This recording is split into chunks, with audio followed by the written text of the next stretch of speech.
Hey, this is Dr. C again. Good to see you all. This time we're going to talk the second part, basically, of the end-of-life issues. We've had 2 shows on the first part of end of life. Now we're going to have 2 on the terminal part of life as well. And as you recall, with the first 2 shows that we had on that, we talked about estate planning, the horrible estate tax in Massachusetts. We talked about the personal directives, the last will and testament. We talked about the durable power of attorney, the probate process, the advantages and disadvantages of long-term care insurance. And then finally, we ended up talking about all of the choices that you have for residence as we age. Spent a fair amount of time on the different residences, and as I explained in that, it's not cheap. So we're going to go on from there, and this time I'm going to start it now with the true end of life issues. These are the ones that you don't necessarily have to have at the beginning, like you do with the will and all, but these are things that you absolutely have to have at the end of life. And towards the end, we're going to talk about what do you need at the terminal part of your life. Okay, first thing we need, let's talk about some of the legal issues. So we're going to talk about the healthcare proxy. Now, what is a healthcare proxy? Well, first of all, a proxy is someone acting in your stead. They have the authority now, if you sign this document, to make decisions for your health care at the end of life. Not the simplest thing to pick out someone who really has your thoughts and your feelings in mind when they do this. You got to give this a little bit more thought. This is not just a durable power of attorney where they handle mostly the financial and judiciary type of things that occur because you are no longer capable of doing it. Well, now, especially now, at the end of life, you don't know when or even if you're going to begin to lose the mental faculties. And so you are no longer able to make reasonable decisions regarding your health care. And so you name someone in your stead. So this is like another power of attorney. It's a medical power of attorney, if you want to call it that. And of course, it's durable, just like the durable power of attorney is, the financial thing as well. What do you need for this? Well, first of all, you need to choose an agent, a person, the proxy. Who do you choose? Well, you need to choose well. Not someone that has really no intimate knowledge of you, yourself, and what your your own individual choices are. You want someone who knows you, who knows what a lot of your choices in the past have been.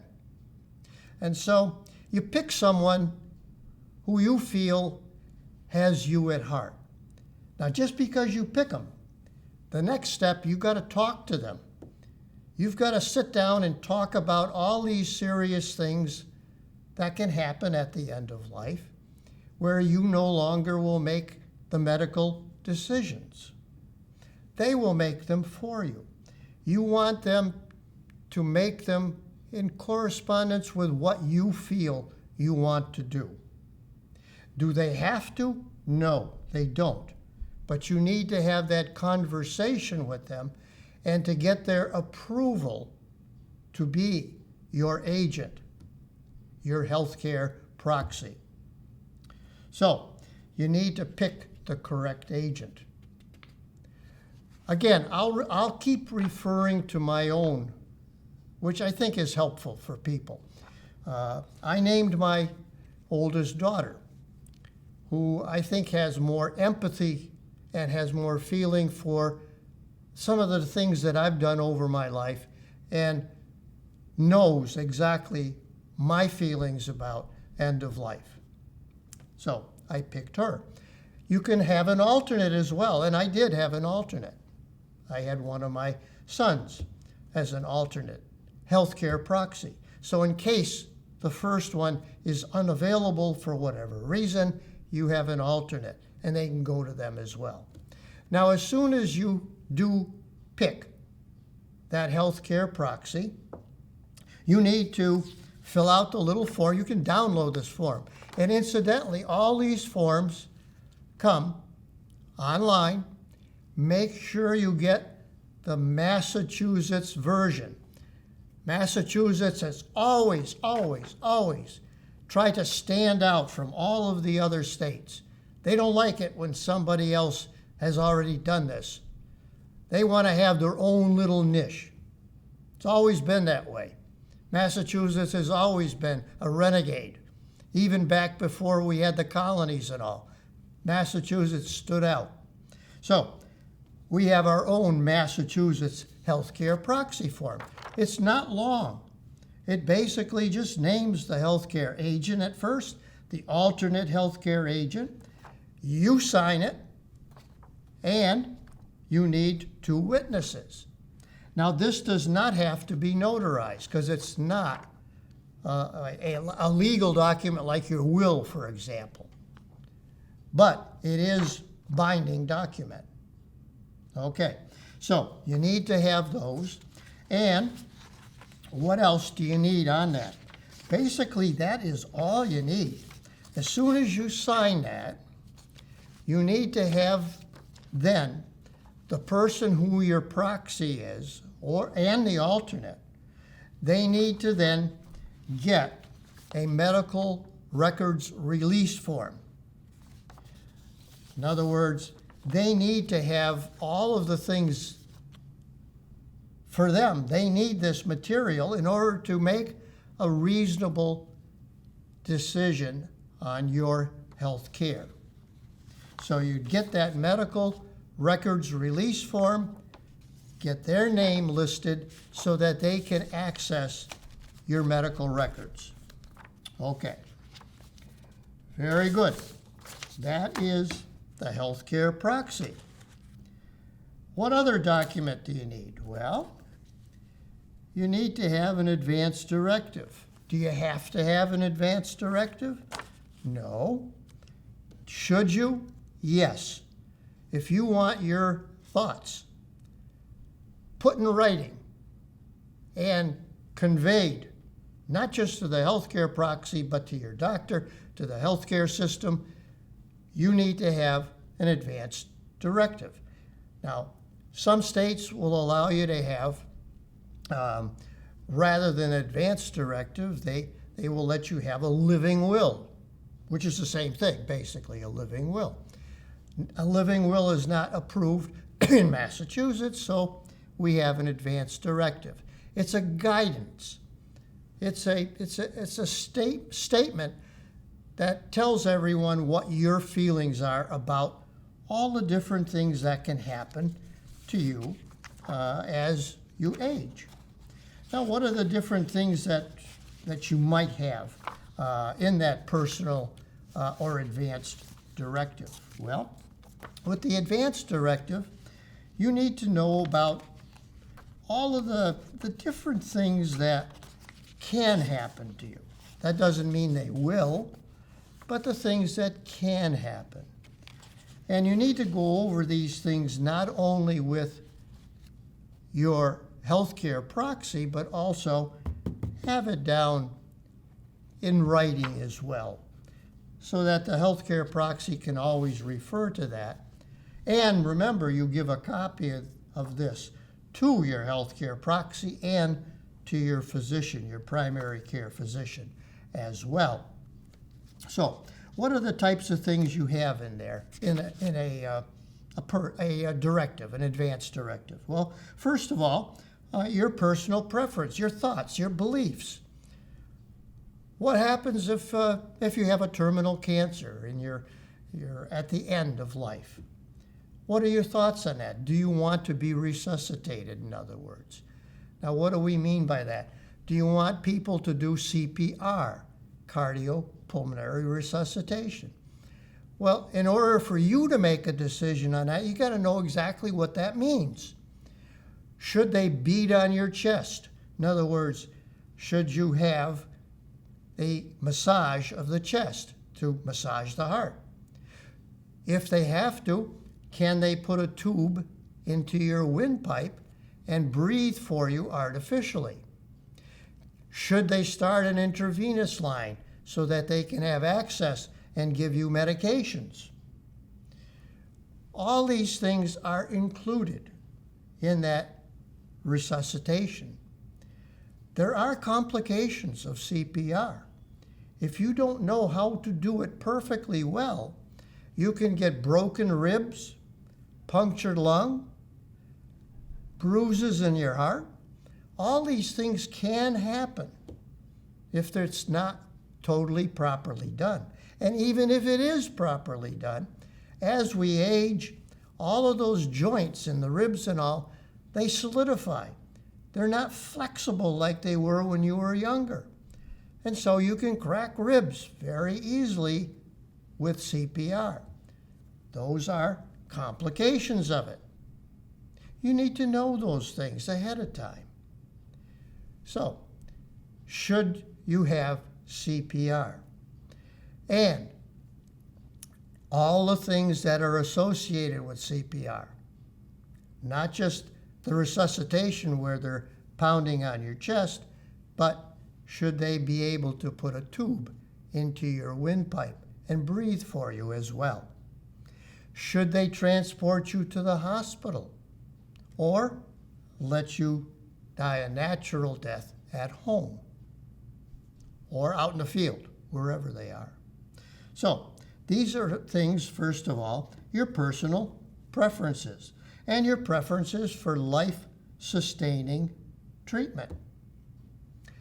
Also, as part of this, I think it's important for people, especially your proxy, to know your religious preferences. They vary depending on what your denomination happens to be. Your cultural affiliations. It may be that a certain culture may want to do this, another one may not. So what are your religious, spiritual, and cultural affiliations?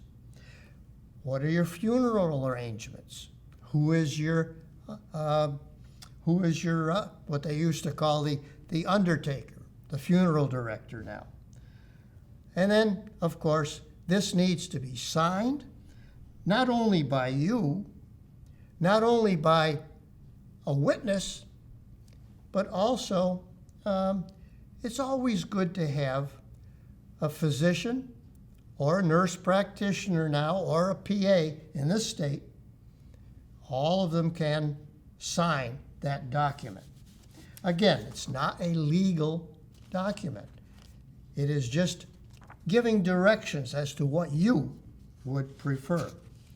So all these things are part of the Massachusetts Advance Directive. It's not a long form, not a long form at all. And so, with that, let me go on to the 5 wishes. Now, what the heck are the 5 wishes? Well, let me go back a little bit. You've probably heard of Mother Teresa. Mother Teresa died in 1997.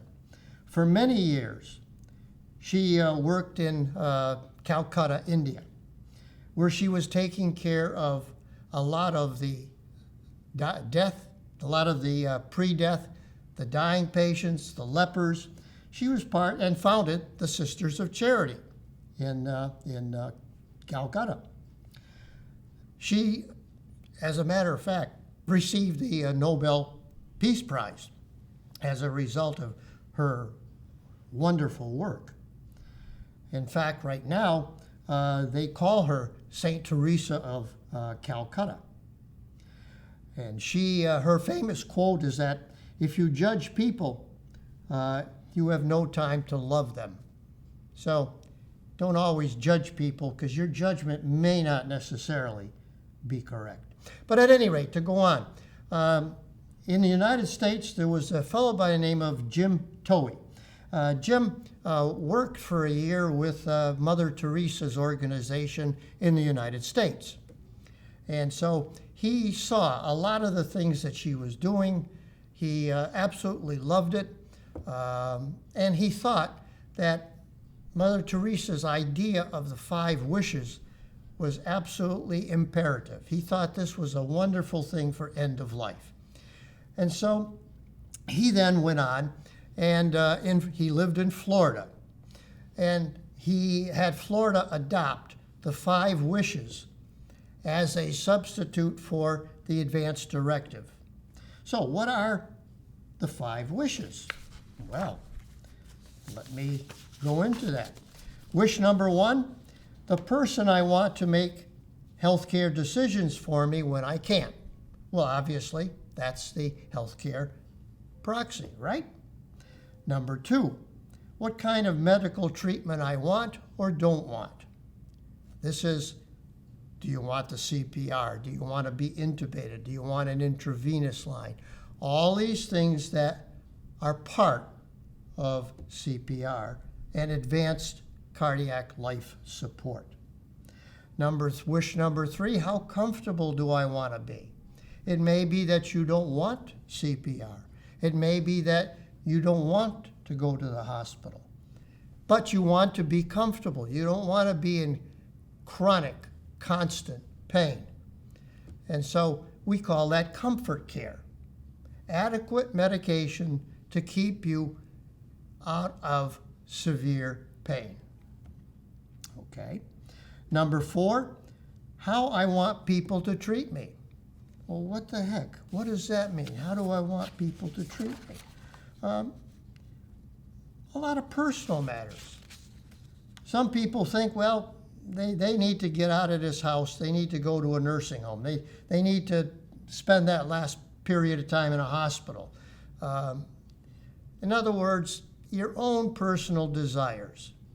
How do I want people to treat me? I want them to treat me the way I want to be treated. If I want to die at home, that's where I want to be. And so I would expect my healthcare proxy and the people who are around me to generously allow that to happen. And finally, wish number 5, what I want my loved ones to know. Now, we're not necessarily nice to our family, not necessarily ideal with all of the kids in the family, with your wife and all. You want to make amends. You want everyone to, at the end of your life, to know, listen, I am really sorry for any time that I may have abused you, whatever it was that was not correct. You'll notice that if you're in an Alcoholics Anonymous, very similar, you got to make amends before you can go on. I forget which step that is, but you must make amends. And so, at any rate, that is a very important part, that wish number 5. So, at first, this was just a Florida-only document. It was now adopted by 42 other states in the United States as a legal document to be the advance directive or the living will or whatever. But those 5 wishes are approved in 42 states now, including Massachusetts. And so if you want to do the 5 wishes, what you need to do is you need to get the form for the 5 wishes. And this is a sample form of the wishes. And it goes through all the things that we went through in all 5 of those wishes. The choice of your healthcare agent, what life support means, what you want about life support, how comfortable you want to be, my wish for how I want to be treated by other people, and what I want to tell my family and my friends. You then sign that 5 wishes form, get 2 witnesses, and in some states you have to have a notary. You don't in Massachusetts. You complete that form, and that can act as your advanced directive. Okay, let's go on from there. There's a thing called conservatorship. Now, what is conservatorship? Well, again, if you no longer are able to make decisions on your own, regardless of whether it's medical, financial, whatever, you may need to have someone make it for you. Now, a lot of times this is done towards the end of life, and you may not necessarily be of full capacity to make a decision about these things. And so there is an option. You can have a guardian or a conservator. So what is a guardian or a conservator? Well, first of all, the conservator is someone who can make a decision for you as a protected person. Who makes the decision that you're a protected person? The judge. And in Massachusetts, it's a judge in the family and probate court.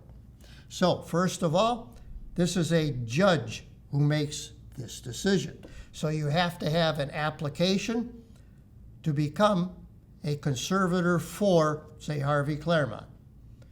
You submit that, and you have to have a medical backup. In other words, the medical backup, whether it's medicine or psychiatry or maybe a psychology, but you need medical backup to show that Harvey Claremont can no longer make rational decisions regarding many of the aspects of health care or financial decisions.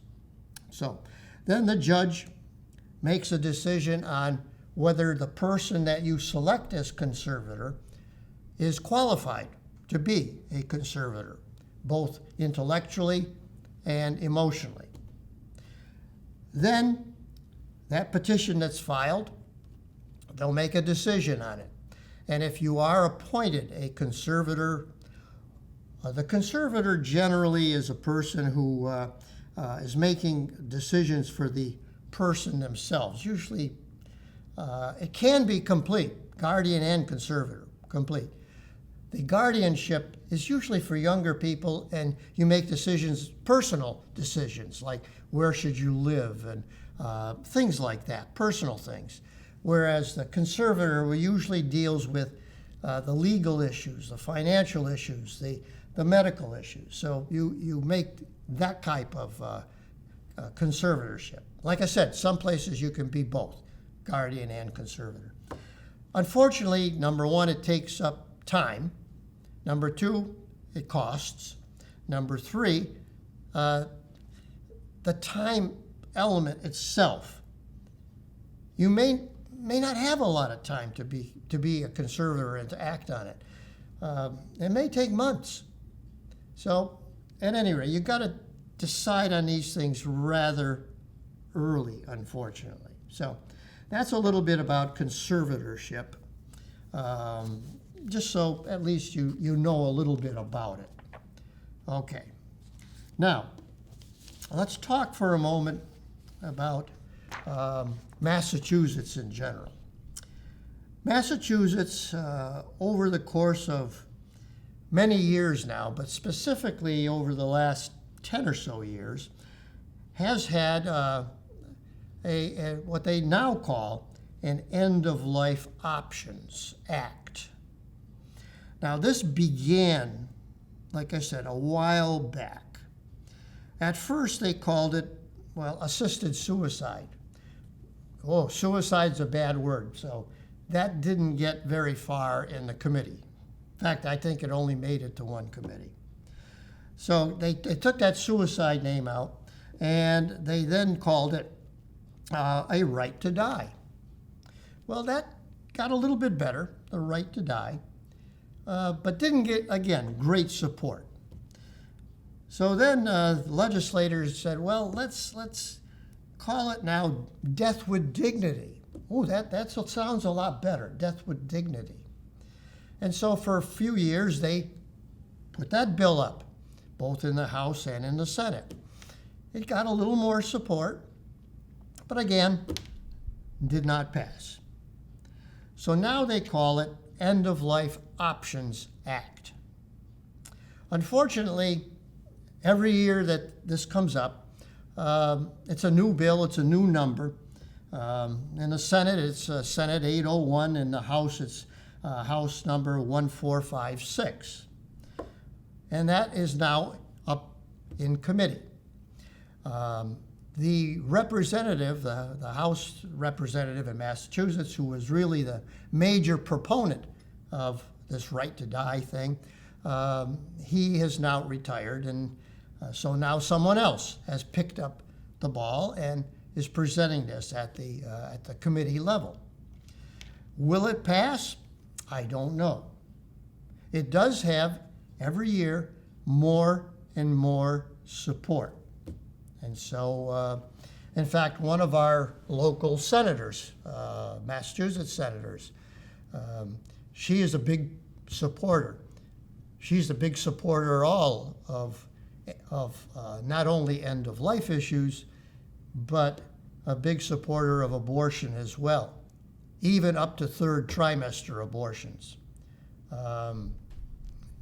Nevertheless, we're not talking about that now. That's not a senior issue, right? Okay. So just to let you know about Massachusetts in general and what we're doing in the state to approach this particular issue. Now, is it important? Well, it does give some autonomy to dying people. And of course, they're always going to pick some person who has terminal cancer, severe pain, and they're begging to have the medication given to them to end their life. Because that's what it really boils down to. Medication prescribed by a physician for the sole purpose of ending that person's life. Now, you can look at it one way or the other. Okay, this is Dr. Claremont, Dr. C. Thank you for tuning in.